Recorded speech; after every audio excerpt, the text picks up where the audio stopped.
شادی پروردگار نے انسان کو خلق کیا ہے، خود کہتا ہے کہ میں نے اس کو پیئرز خلق کیا ہے ہر چیز کو.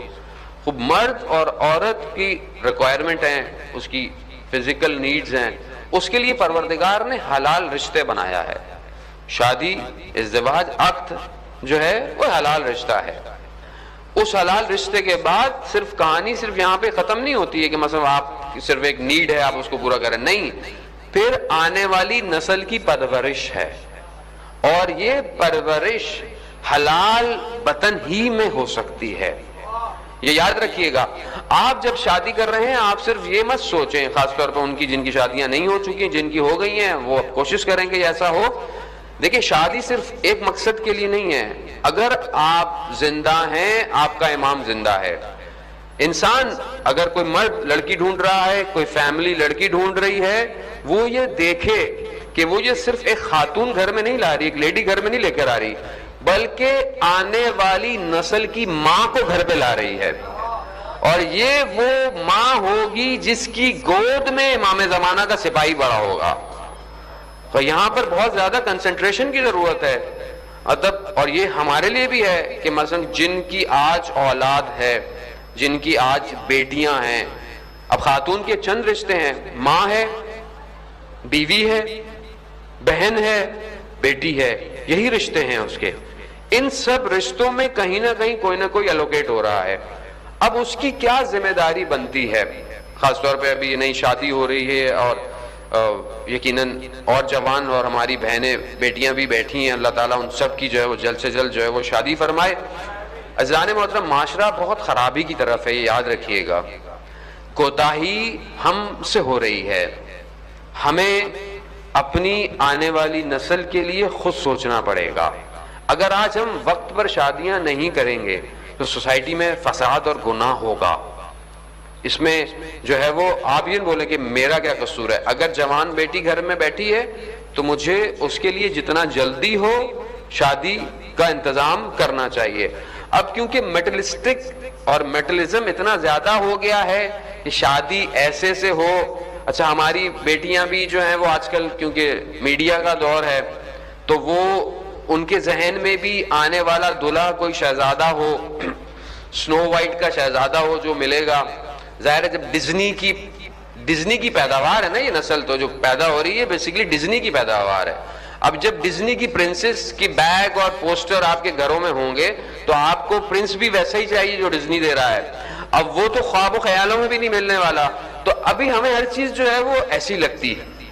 تو دیکھیں ہم مسلمان ہیں، ہم اہل بیت کے ماننے والے ہیں، ہمارے لیے اہل بیت کی زندگی سیرت ہونی چاہیے.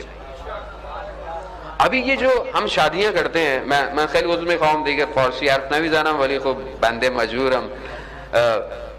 ہمارے گھروں میں جو شادیاں ہوتی ہیں، شادیاں ہماری اپنی مرضی کی ہوتی ہیں ساری، جو ہمارا دل چاہے اس میں ہم کچھ بھی کریں. اچھا کوئی بات کہیں تو مولانا صاحب ایک ہی تو بیٹی ہے، ایک ہی تو بیٹا ہے، ابھی یہ نہیں کریں گے وہ نہیں کریں گے، لوگ ناراض ہو جائیں گے. اچھا قصیدہ کیا پڑھوانا ہے؟ فرحان بھائی کو بلائیں گے، کسی اور نوا خان کو بلائیں، قصیدہ پڑھ دیں علی کے ساتھ ہے فاطمہ کی شادی.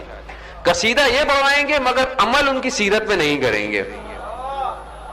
یہ المیہ ہے، یہ المیہ یہ ہے کہ ہم نے اس کو تربیت نہیں کرنی ہے، آپ اس کو تربیت کریں. جب مولا کائنات کی شادی کا وقت آیا تو رسول خدا نے کیا حکم دیا؟ روایات رسول خدا نے کہا کہ علی روغن یعنی آئل اور کھجور یہ آپ کی ذمہ داری ہے، گوشت اور روٹیاں میری ذمہ داری ہے، آپ یہ ارینج کریں میں یہ ارینج کرتا ہوں.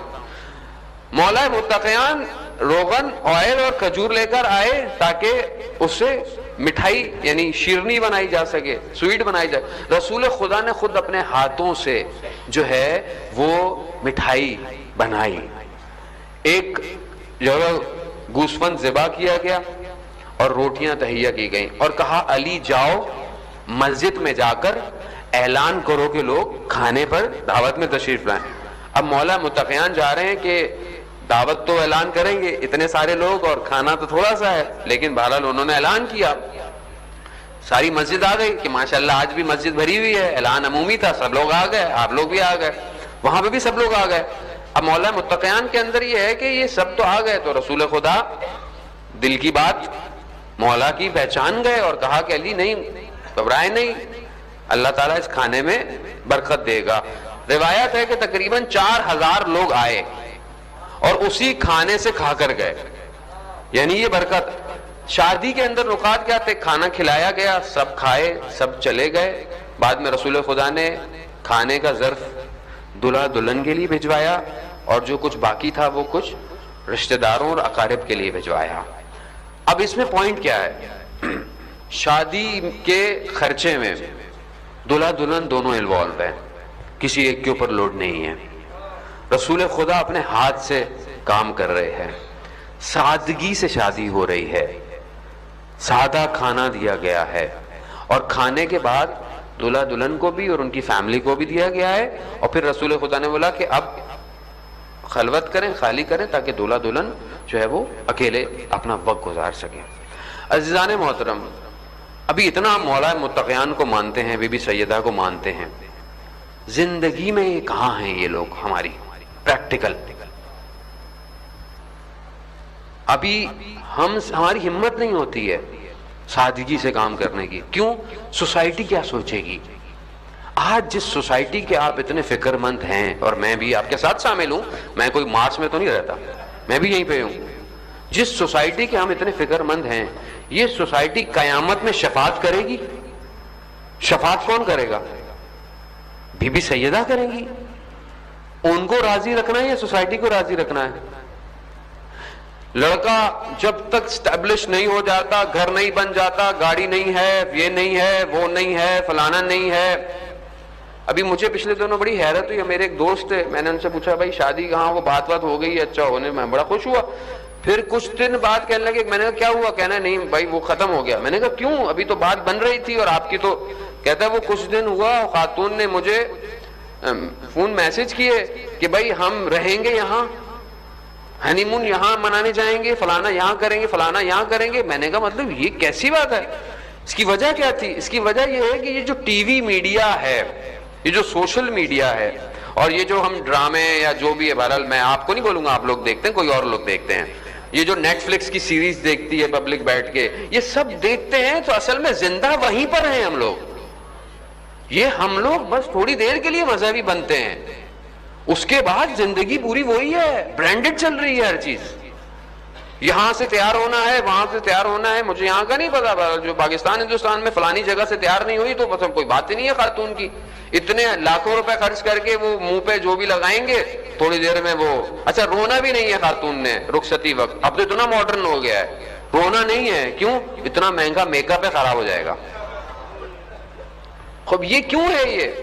جبکہ اسی روایات میں جو میں نے آپ کی خدمت میں عرض کیا کہ جب رسول خدا بی بی سیدہ کے خدمت میں بی بی پہنچی ہیں تو بی بی پہ شرم اور حیا کی وجہ سے لرزہ طاری تھا، یعنی بیٹی کے اوپر شرم اور حیا کی وجہ سے لرزہ طاری تھا۔ رسول خدا نے فرمایا کہ اللہ آپ کو قیامت کی لغزش سے بچائے بیٹا۔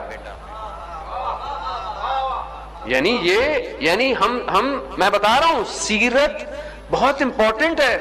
اچھا یہ کیسے ہوگا مولانا صاحب؟ آپ تو کہہ کے چلے جائیں گے، ہم کیا کریں؟ آپ کی باتیں تھوڑی میٹھی میٹھی ہوتی ہیں، آپ ہمیں میٹھی میٹھی باتیں کر کے چلے جاتے ہیں، ہم کیا کریں؟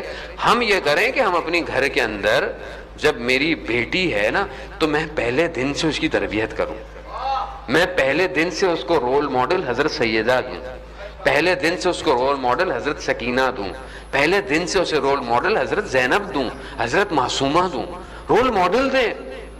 اب تو حالت یہ ہو گئی، مولانا صاحب نام بتائیں بیٹی کا، بھائی یہی نام ہے جو اہل بیت کے، نہیں مولانا صاحب کو ماڈرن نام بتائیں۔ ابھی ماڈرن نام کہاں سے لے کر آئے؟ نہیں وہ کچھ ایزے میزے اور اس طرح کے نام ہوں، کچھ ہوں۔ عزیزان محترم، انسان اپنے نام سے پہچانا جاتا ہے، کردار سے پہچانا جاتا ہے، نام کے اثرات ہوتے ہیں۔ وہ گھر ہی کیا جس گھر میں فاطمہ نہ ہو، وہ گھر ہی کیا جس میں محمد نہ ہو، وہ گھر ہی کیا جس میں علی نہ ہو۔ بھائی دشمن یہی تو چاہتا ہے، اس کو اس وقت بھی علی سے مشکل تھی، آج بھی علی سے مشکل ہے۔ مسئلہ یہی ہے کہ دیکھیں، اگر آج ہم اور آپ ماڈرنائزیشن کے چکر میں ان ناموں کو، مولانا صاحب تو بہت ریلیجیس نیمز ہیں تھوڑا سا، تو پھر دنیا میں کتنے دن زندہ ہیں؟ روایت ہے کہ جو جنت کا دروازہ ہے اس پہ چاندنی کا کونٹھی لگی ہوئی ہے، جو کھٹکھٹاتے ہیں نا وہ، اس کو جب کھٹکھٹایا جائے گا تو یا علی کی آواز آئے گی۔ تو اگر آپ علی سے اس دنیا سے بھاگیں گے تو آخرت میں کہاں جائیں گے؟ جگہ کوئی نہیں ہے۔ تو بہتر ہے اس دنیا میں بھی علی کے ساتھ رہیں اور آخرت میں تو ویسے بھی انشاءاللہ مولا کے ساتھ ہی رہیں گے۔